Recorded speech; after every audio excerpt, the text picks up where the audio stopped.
Terima kasih.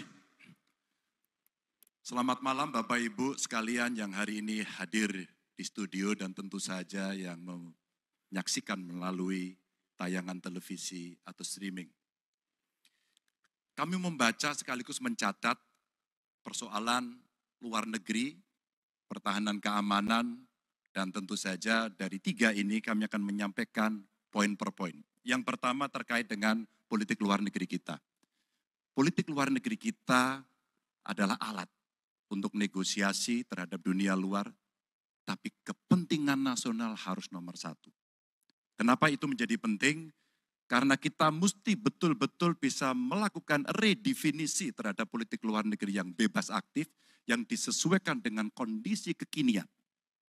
Ini penting karena apa? Karena kita perlu untuk memilih, memilah, dan memprioritaskan yang menjadi kekuatan, keinginan dari bangsa dan negara ini. Rakyat butuh bekerja. Rakyat butuh lapangan kerja lebih banyak. Investasi harus lebih banyak. Maka kita mesti memperkuat infrastruktur diplomasi kita, duta besar, para diplomat, dan tentu saja inilah yang mesti kita berikan penugasan-penugasan untuk membereskan persoalan-persoalan kepentingan ekonomi nasional dalam konteks kekinian. Dan tentu saja kita tidak pernah lupa, Indonesia selalu setia pada kesepakatan yang pernah diambil. Dekolonisasi yang dilakukan mendorong, meyakinkan kita semua untuk membebaskan seluruh bangsa tanpa boleh mengintervensi satu dengan yang lain. Dan inilah komitmen kita pada kemerdekaan Palestina yang kita dukung terus-menerus.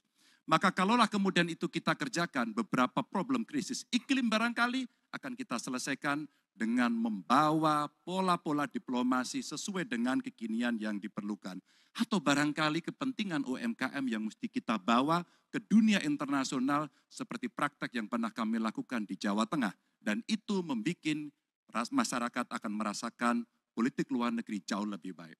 Pertahanan, sistem pertahanan rakyat semesta mesti kita dorong, kita lapisi dengan pertahanan yang betul-betul berlapis dan kita jadikan benteng pertahanan Nusantara sebagai sebuah satu kesatuan.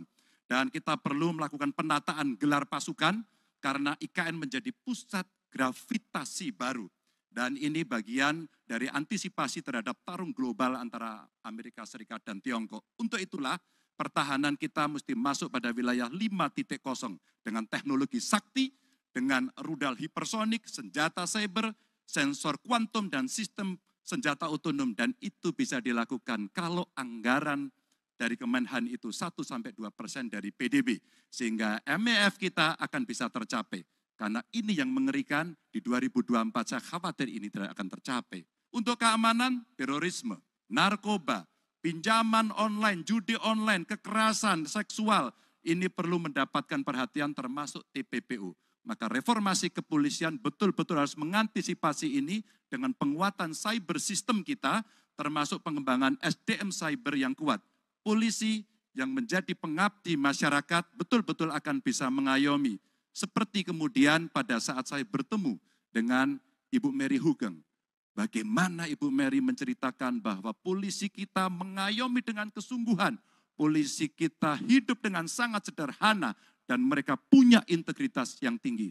Sebagai anak polisi, saya paham betul ini sesuatu yang sulit dan pasti akan bisa kita lakukan.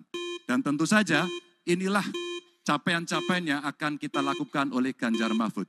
Bismillah, insya Allah kami siap.